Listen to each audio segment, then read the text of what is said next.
So ഇപ്പോൾ നമ്മൾ user type create ചെയ്തിട്ടുണ്ട്. ഓക്കെ, സോ അടുത്ത നമ്മൾ ആലോചിക്കാൻ പോകുന്നത് മ്യൂട്ടേഷൻസ് ആണ്. ഓക്കെ, ഇവിടെ നമുക്ക് കറൻ്റ്ലി ഞാനിവിടെ പ്ലാൻ ചെയ്യുന്നത് എനിക്ക് 3 തരം മ്യൂട്ടേഷൻസ് ആണ്. ഒന്ന് സൈനപ്പ്, ഒന്ന് ലോഗിൻ, അത് കഴിഞ്ഞിട്ട് ലോഗ് ഔട്ട്. ഓക്കെ, പക്ഷേ നമ്മൾ കോഡ് എഴുതാൻ തുടങ്ങുന്നതിന് മുമ്പ് ചെറിയൊരു പ്ലാനിങ് ഒക്കെ വേണം.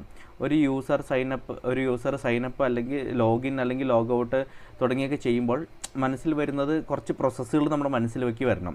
ഓക്കെ, സോ ഒന്നാമത്തെ ഞാൻ ആലോചിക്കുന്നത് ഒരു പാസ്വേഡ് ചെക്ക് ചെയ്യണം എന്നാണ്. പിന്നെ ഇമെയിൽ നമുക്ക് ഡാറ്റാബേസിലുണ്ടോ എന്നുള്ളത് വെരിഫൈ ചെയ്യണം.